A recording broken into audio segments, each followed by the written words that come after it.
Putranto. Kalau orang musik nggak tahu Mas Wendy Putranto, kira-kira bisa disebut orang musik nggak? Wendy Putranto adalah, gue bisa bilang apa? Aktivis musik deh. Ya, Aktivis bisa, paling ya. bisa. Tapi lu apa aja?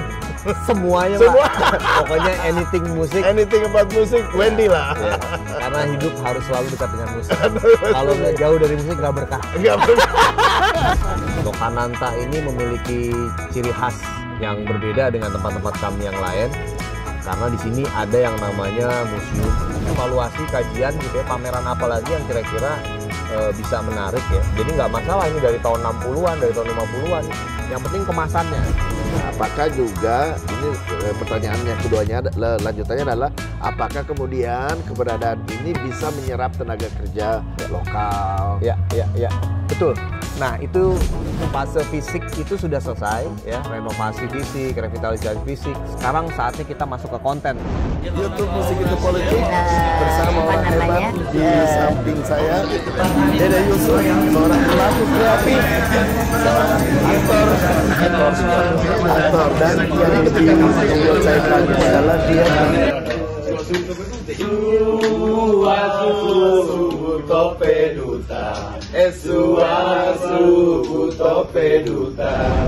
Ya, Baku Dapa ulang dengan saya Amin Abdul atau dikenal juga dengan Muhammad Amin.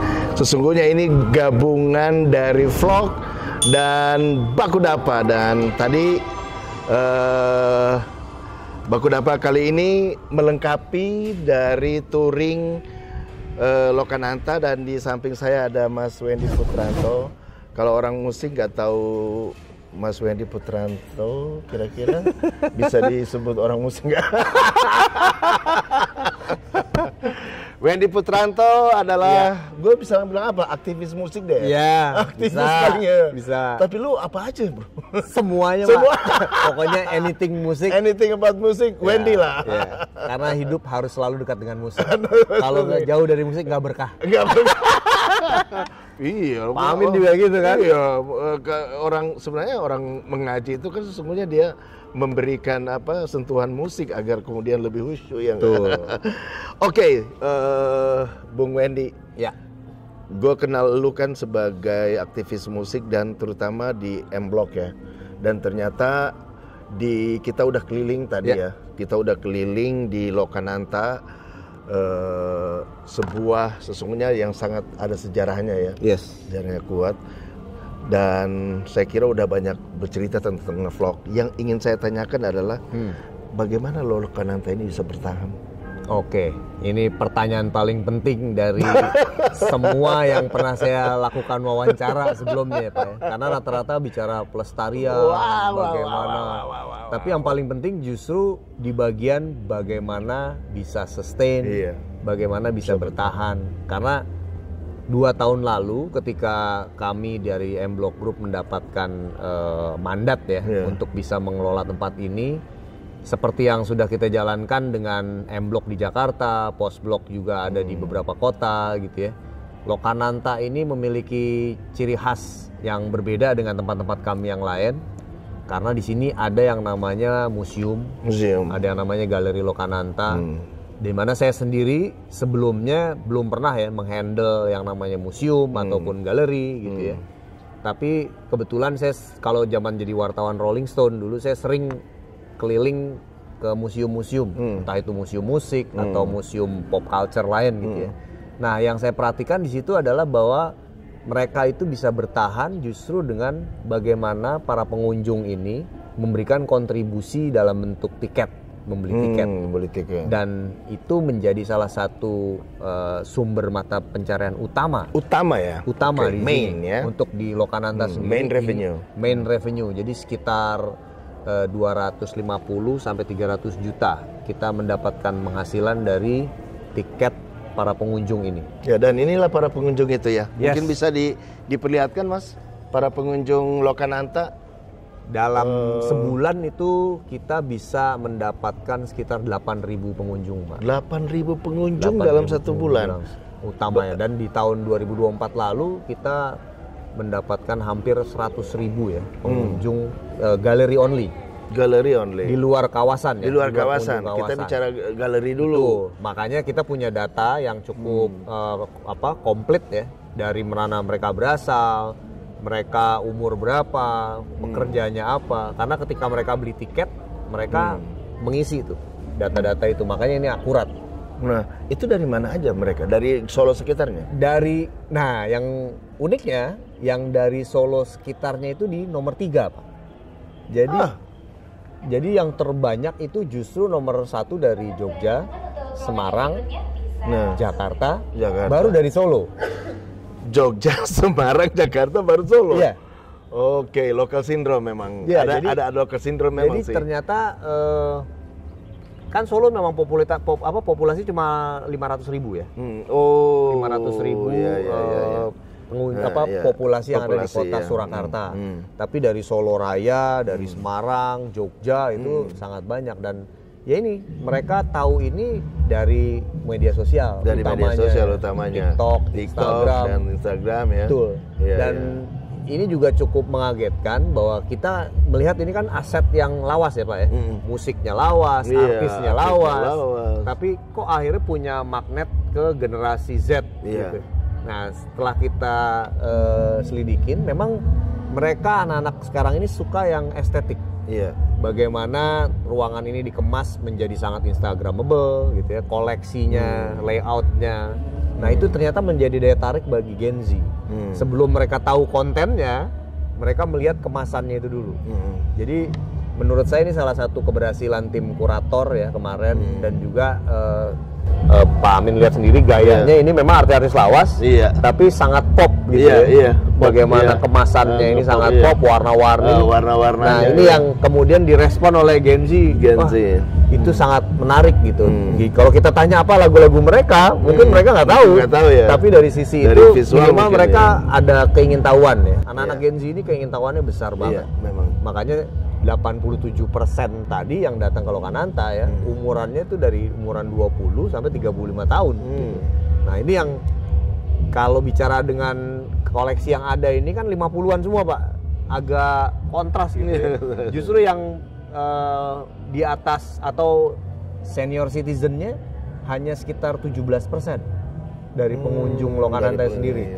Mereka yang ada di zaman itu, mereka yang mengalami Lokananta, justru mereka cuma 17%. Nah, ini bagus ini, studi-studi terus dilaksanakan untuk bisa mengevaluasi ya, menjadi data untuk bagaimana membuat program-program makanya selanjutnya. Itu kita catat semua data itu, karena selalu kita bikin evaluasi, kajian gitu ya, pameran apa lagi yang kira-kira bisa menarik ya. Jadi nggak masalah ini dari tahun 60-an, dari tahun 50-an, yang penting kemasannya. Bagaimana kita bisa mengemas ini menjadi sesuatu yang punya appeal ke anak-anak muda. Karena itu, anak-anak muda dari appeal dulu, baru nanti mereka akan suka kontennya. Ketika mereka tahu, oh musiknya kayak gini ya, lucu ya gitu, baru mereka akan masuk tuh ke konten, Pak. Dan alhamdulillah ya, dengan 100 ribuan pengunjung dalam setahun itu, kita bisa kemudian membuka lapangan kerja ya. Di sini semua yang bekerja sama, umurannya juga 18 sampai 24. Yang ya di atas 40-an tahun itu cuma saya, cuma Mas AA gitu ya. Rata-rata semua di bawah 30 tahun di sini. Tapi ya mereka punya keingintahuan yang sangat besar sih. Kayak tour guide ini ya. Mereka masih dan kami bekerja sama dengan kampus-kampus. Kampus-kampus sejarah, kampus-kampus yang punya jurusan berkaitan komunikasi. Dengan ini ya, berkaitan dengan ini. Jadi semuanya ini kita berdayakan, dan anak-anak muda yang rata-rata mengelola ruangan ini. Memang modul awalnya itu yang cukup berat ya, ketika di setahun pertama tuh kita. Tapi setelah berjalan sistemnya akhirnya bisa. Akhirnya Lokananta yang dulu dikenal sebagai rumah hantu, Pak. Dulu benar-benar sepi, orang tua aja yang tahu. Sekarang kalau nggak ke Lokananta bukan anak skena. Ya, bukan anak skena ya. Oke, tadi ngomong masalah main revenue-nya itu dari tiket. Ada revenue stream lain ada lagi? Revenue stream lain itu selain dari tiket galeri, kita ada merchandise store. Oh, merchandise store. Ya, jadi Lokananta belum lihat lah tadi ya. Belum sempat, karena emang ruangan terakhir setelah keliling. Baru kita masuk ke ruangan merchandise, pulang untuk mereka beli oleh-oleh.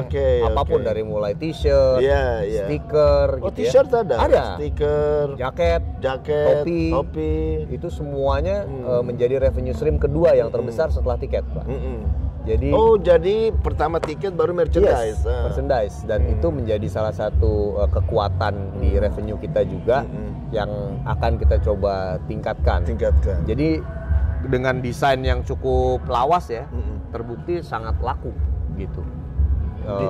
T-shirt yang nomor satu laku t-shirt, yang kedua stiker, yang ketiga itu dari mulai ada korek api, ada mug, ada jaket.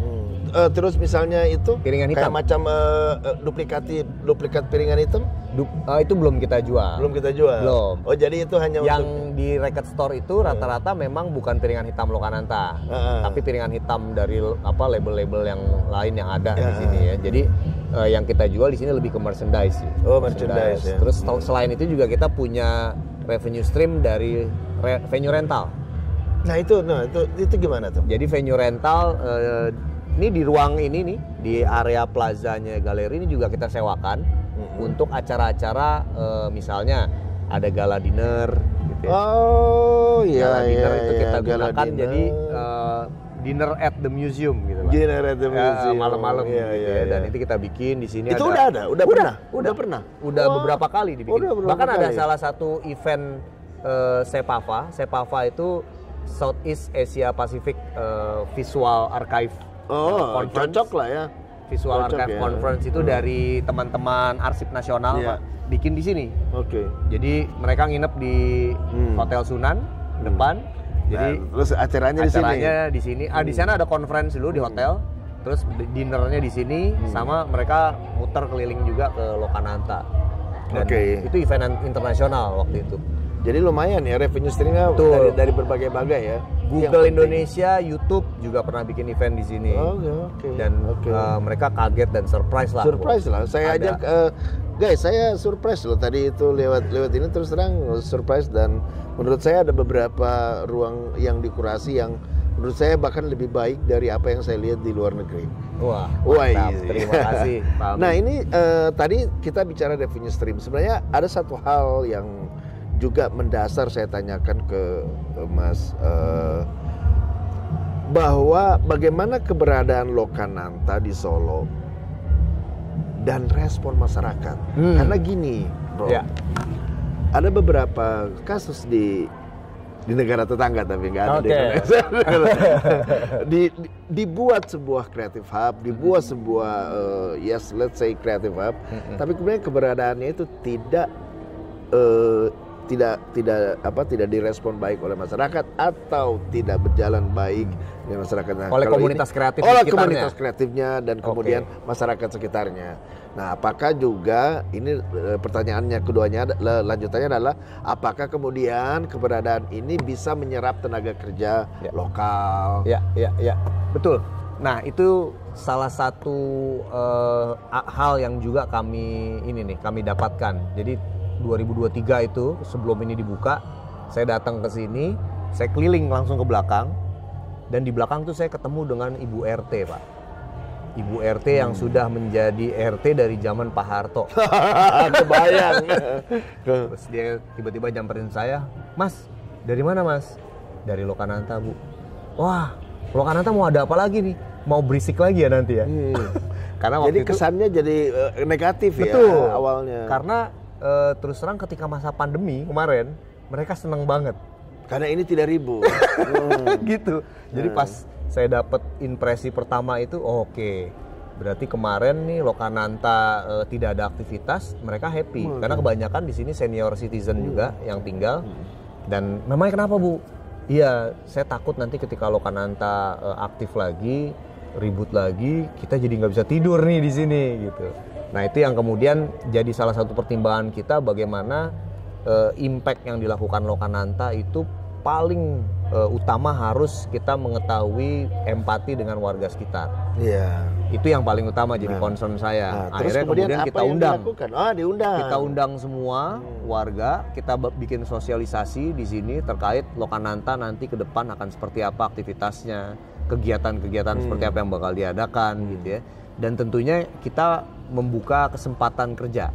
Nah, itu yang penting saya pikir. Betul, ada 80 tenaga kerja yang bekerja di Lokananta itu dari masyarakat lokal. Dan semuanya ini berasal dari warga lokal sini. Mereka bekerja sebagai apa? Macam-macam. Ada yang mulai dari parkir, security, ya untuk yang non formal ya. Non formal. Tapi kalau yang teman-teman yang bekerja sebagai tour guide di sini, terus ada front office, ya, teman-teman yang bekerja di merchandise, bahkan yang bekerja di tim kreatif, di marketing, itu juga rata-rata semuanya dari kota Surakarta. Pokoknya yang orang Jakarta cuma saya. Nggak boleh banyak. Nggak boleh banyak. Kan biasanya gitu, Iya. Pak. Ya, kan? Ini negara lain, negara tetangga. Yang lu bicara tuh negara tetangga. Betul. Di Indonesia nggak ada. Ya, nggak ada. Saya bilang nggak ada memindahkan Jakarta ke daerah, nggak ada. Betul. Nggak ada. Itu. Di negara tetangga. Di negara tetangga. Nah, itu yang saya sangat jaga, terus terang. Bro, ini bagus banget ya menjadi salah satu studi kasus di mana kemudian keberadaan sebuah creative hub seperti ini adalah bagian dari community development. Betul. Ya. Nah, makanya kita undang juga karena mereka punya yang namanya sanggar tari di belakang nih, Pak. Nah, itu mereka dimanfaatkan. Betul. Kita punya pendopo dan pendopo ini memang kita tujukan untuk komunitas. Komunitas gratis bisa menggunakan pendopo itu untuk berbagai macam kegiatan. Di sini ada latihan tari, ada sanggar b-boy kalau untuk yang break dance gitu ya. Ada film juga, komunitas bola. Walaupun stadionnya dekat dari sini, Pak, mereka sering bikin screening di sini. Jadi ternyata screening bola itu untuk penonton yang nggak bisa masuk ke stadion. Screening bola tuh maksudnya apa? Film mereka nobar. Nobar bola. Nobar bola ini, padahal mainnya di Manahan. Di Manahan. Tapi nggak dapat tiket. Ada 2.000 orang nonton sini. Jadi kita kerjasama sama komunitas bola itu. Jadi pendopo itu bebas oleh komunitas, tapi syaratnya satu, harus ngirim proposal. Oke. Jadi mereka wajib mengirimkan proposal, kegiatannya apa, bentuknya, berapa audiens yang datang, terus siapa saja nanti yang datang sebagai acaranya. Jadi itu kita lakukan kerjasama dengan komunitas-komunitas kreatif di sini. Nggak hanya musik, jadi segala macam komunitas arsitektur juga, mahasiswa bikin pameran. Jadi untuk mereka tidak kita kenakan biaya. Tapi mereka harus menjelaskan kita target audiens berapa. Karena kita harapkan audiensnya mereka nanti jajan di sini. Dan word of mouth. Mereka, lu ngomong jajan, emang ada kuliner? Ada. Di sini kita ada 20 gerai tenan. Betul. Dari mana aja, Bro? Dari Jakarta, dari Klaten, dari Solo pasti tentunya. Dan juga dari Solo Raya yang lain. Jadi kita revenue bagaimana? Itu jadi revenue stream juga. Sharing revenue juga. Betul. Dengan mereka sharing revenue. Jadi mereka sharing berapa persen ke Lokananta dan mereka tidak dikenakan biaya sewa. Jadi mereka hanya sharing revenue aja. Sharing revenue. Jadi untung bagi bersama, rugi kita. Betul. Seperti yang dilakukan di jaringan M-Block Group lain, Pak. Kalau yang di Jakarta, itu kan kita juga sharing revenue dengan mereka, dan itu lebih memudahkan sih. Lebih memudahkan dan lebih mendukung UKM juga. Dan kemudian mereka merasa memiliki. Betul. Jadi tapi tetap sama-sama harus bikin proposal bisnis. Karena kita analisa juga proposalnya berapa kira-kira pendapatan forecast dalam sebulan. Forecast ya. Jadi nanti, ada prediksi juga ya. Karena ada minimumnya nanti, Pak. Kalau kalian nggak mencapai minimum revenue, ya kalian akan ada biaya yang harus dibayarkan tuh nanti tiap bulannya. Ini kalau kita nggak tutup nggak bakal selesai nih, karena dua-dua ternyata talkative. Karena kita harus muter lagi nih. Ada Pak satu lagi nih. Bintang Muda Lokananta, bisa cerita itu? Nah, kalau Bintang Muda Lokananta ini terus terang kami mengadopsi konsepnya dulu ya. Zamannya Lokananta 50-an 60-an ada namanya Bintang Radio, pemilihan Bintang Radio. Nah, ini yang kita coba bawa lagi tapi dengan konsep kekinian. Bagaimana Lokananta Records yang sudah tidak aktif selama 30-an tahun mau dibangkitkan kembali. Insya Allah kita bisa kerjasama. Amin, itu dia Pak Amin. Karena fase fisik itu sudah selesai ya, renovasi fisik, revitalisasi fisik. Sekarang saatnya kita masuk ke konten nih. Menemukan konten, menemukan talent yang berasal dari kota Surakarta dan sekitarnya. Impact-nya Lokananta kan yang pertama harus dirasakan oleh teman-teman di sekitar sendiri. Dulu ya, orang Solo sendiri. Dan kita lihat artis-artis Solo itu masih sangat jarang di pentas nasional. Kalau Jogja kita bicara udah ya, hebat ya Pak. Setelah ini Setelah ya, Didi Didi Kempot, ya, ya, almarhum ada ya. Down for Life juga mungkin ya, yang band dari era 2000-an. Tapi setelah itu nggak ada. Ada itu Al Rostam, mudah-mudahan kita Al bisa Rostam, itu tadi dorong dorong mereka untuk bisa ini. Betul. Pemilihan genre di Bintang Muda? Bintang Muda Lokananta itu saat ini genrenya apa? Jadi submission ini online. Ada 188 artis, musisi, band yang mendaftar waktu itu, dan mereka bebas. Apa aja genrenya? Memainkan musik apa aja. Tapi ketika kurasi online-nya kita screening, kemudian mereka tampilkan secara live di sini Pak. Oh iya dong. Jadi kita tampilkan live, ada 3 pementasan waktu dan itu. Dan nanti malam finalnya. Nanti malam ini adalah presentasi mereka. Yang terakhir. Showcase dong. Jadi setelah mereka kemarin audisi lolos, kita pilih 5 artis, mereka masuk studio rekaman kemarin. Mereka merekam ada 5 single yang dirilis dalam kompilasi kaset itu Bintang Muda Lokananta, dan kita ajak tur ke Jakarta, Jogja, terus di Solo malam ini. Nah itu yang kita buka platform ini khususnya untuk teman-teman di Solo Raya dan juga di Jawa Tengah khususnya. Makanya kita milih bagaimana nanti band-band dari Solo bisa menyerbu Jakarta. Bukan membawa band Jakarta ke Solo, itu udah biasa. Atau mereka berbasis di Solo, kemudian mereka bisa mempunyai istilahnya komunitas di dan seluruh kemudian Indonesia ya. Dan mereka bisa menjadi semacam lokomotif community development di mana mereka tinggal. Betul, setuju. Karena itu memang salah satu misinya Lokananta yang baru. Nah, Voice Sobat Ceprot di Garut juga sudah punya riung seperti itu. Gitu? Ya, makanya yang kita mau dorong itu adalah memang ekonomi kreatif yang berbasis community development. Betul. Setuju nggak, Bro? Betul, setuju. Dan mereka self-sustain ya, Pak? Ya, self-sustain. Bagaimana dari musik mereka bisa hidup. Di Indonesia emang begitu, Bro. Lu ngomong ini kalau kita nggak tutup, nggak selesai bisa pagi. Tapi karena kita tutup dulu karena saya masih harus mengunjungi beberapa titik seperti spot ya, seperti misalnya merchandise store itu juga tempat studio belum dan itu ada venue juga ada venue. Nah itu ada 3 berarti yang belum sempat dilihat. Terus gerai tenan belum karena itu memang harus di ini. Dan sampai baku dapat ulang dengan saya dan Wendy di sini dari Lokananta. Terima kasih Pak Amin untuk kehadirannya. Semoga bisa membawa kabar tentang Lokananta ke seluruh Indonesia.